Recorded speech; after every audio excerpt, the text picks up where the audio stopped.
What's up, y'all? It's Nick with Song Stories, and this video I'll be talking about the music that I've been listening to, what I'm into here recently, and my favorite moments this year.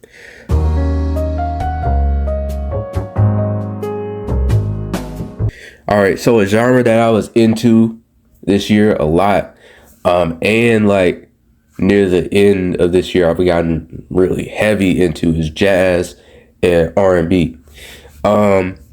If I give y'all some artists, I would say like Weldon Irving, Bilal, Teddy Pendergrass, Lenny White, Most Def, Solange, and Tyler. What I like about jazz is that like it's very laid back. The vibration on it is high. Like I feel really relaxed. I feel really tame when I listen to it. It's always a good vibe. And if you were gonna show music to someone, then I would like recommend like jazz be the first thing. If I give y'all an album, I would say Black on Both Sides by Most Def. He talks about growing up in Brooklyn. He talks about inequalities in America and in his time and his plan to change it. And like that album is really like his message to the youth, his message to his neighborhood on how to get out of their predicament. Most Def, his name is now Yasin Bey. I want y'all to check him out. He makes really good music and he puts his soul into it every time. So yeah. All right, my favorite music moment this year, besides the Kendrick and Drake beef, I would say is Ab-Soul's new album. It dropped November 8th. And this is the album where he was having a lot of fun. Like his last couple records before this one, very rhyme heavy. A lot of triple entendres, a lot of metaphors that like go over the head of the listener. A lot of deep like esoteric knowledge, but like it wasn't delivered in a way that you could like digest it very quickly. He made records that had to be sat with like and dissected over time, and that kind of took away from the music because he was trying to like be like very smart. It was very intelligent music, but it's just that like it doesn't go over well, with like someone who's trying to get into the music for the first time. Like they might not understand it at all, really, unless they do like a whole bunch of research, So this album is more modern sounding. The production sounds like 2024, and he kept the entendres to a minimum while also getting his point across, and that made for a better album. So yeah, that was my favorite moment of this year. My favorite TV and music moment, the Vince Staples show. Really the storytelling was like the main point of the show, like all the allegories within what the characters are talking about, the connection to Long Beach, California, and how Vince is changing his ways and how he's trying to get out of what he's been into for like the longest time. He's finding a balance in the show, and yeah, it makes for a good watching experience. So yeah, I would recommend watching that. He also dropped an album this year. It's called Dark Times. When I first heard that one, it was very like, it's lo-fi. It's like jazzier than the last couple records. And yeah, he has a lot to say on it, and he gets his point across very quickly. He's not like a rapper's rapper. Like he's not giving you crazy metaphors every time. He keeps his music simple, and I like that about him. So yeah, I would say check out the Vince Staples show and Dark Times. So yeah. My album of the year is Fun Toy by Sideshow. I mean, it's one of those albums like I can't really describe it here like in words. Like I would just say you have to listen to it to like figure it out. Yeah, that's all I have to say about it. Like it really left me speechless when I heard it because like I related to a lot of the messages within it. My favorite songs this year, no particular order. Nassit, Take Your Time. That one features Absol. It's a really good message about, being in the moment, cherishing the time that you have, making sure to spend time with the people you love, and learning and growing every single day. That was the message of that song, and I connected with it a lot. Next one, Childish Gambino, Couldn't Be Y'all. That's is unreleased. It wasn't on the album that he made this year. Yeah, he was speaking about his dad, like because his dad passed away, and like he was relating it back to the advice that he got from his dad. Next one, Schoolboy Q, Blue Slides. He opened up a lot, and like he let people know, like the new listeners, like who is Schoolboy Q. Like you can learn who he is through Blue Lips. So yeah, that was a good album, and Blue Slides was a really good song. He talked about his struggles with his mental health and his drug use and how he's gotten over that, how he's become sober. My next favorite song, Lexa Gates, Lately Nothing.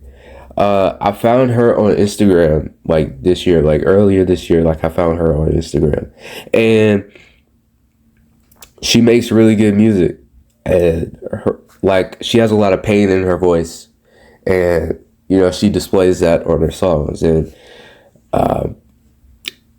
that makes her music great. Next, Tizo Touchdown, Daddy Mama Drama.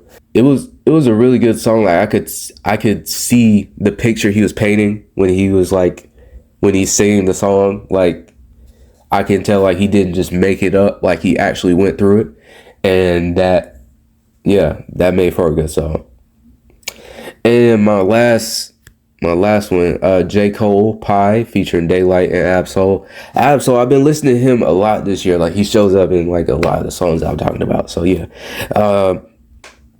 I like that J. Cole was like, he just decided to like no hook, no intro, none of that, just like bars, and he delivered it in a way that's like it connects with the people who want that kind of music from him, and it can connect with somebody who doesn't know that he can do that.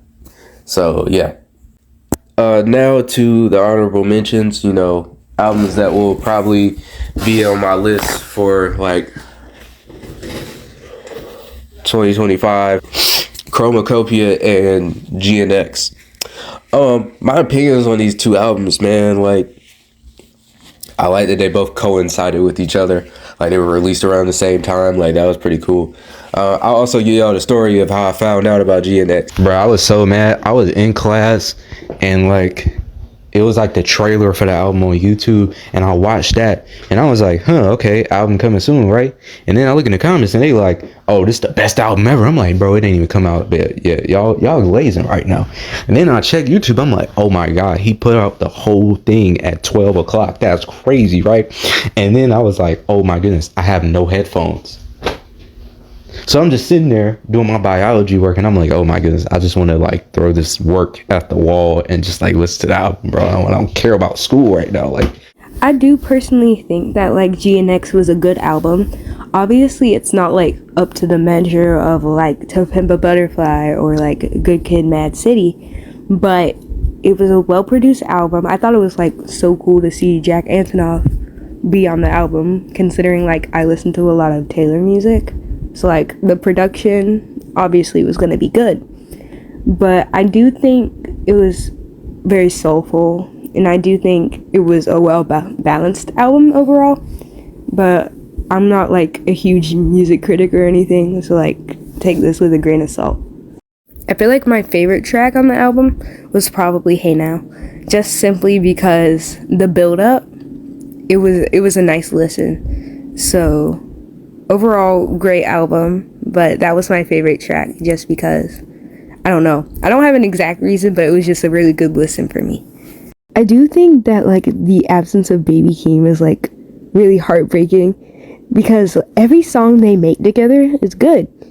It's amazing even, not to glaze or anything, but like I really hope he comes back to making music soon because I miss that a lot. But I'm not sure if he'll return soon.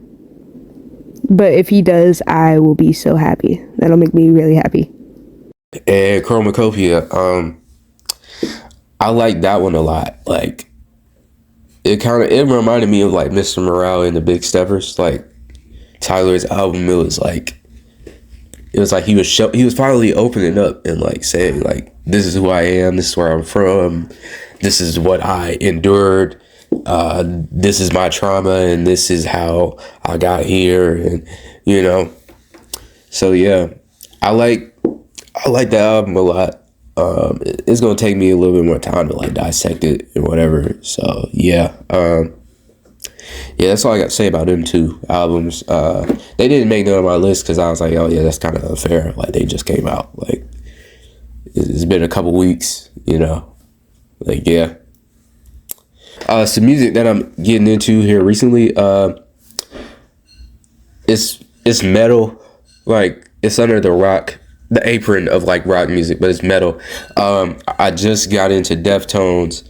Because my like Spotify DJ, like he played that, like the DJ, like it played Deftones, and I was like, oh okay, like this is kind of cool.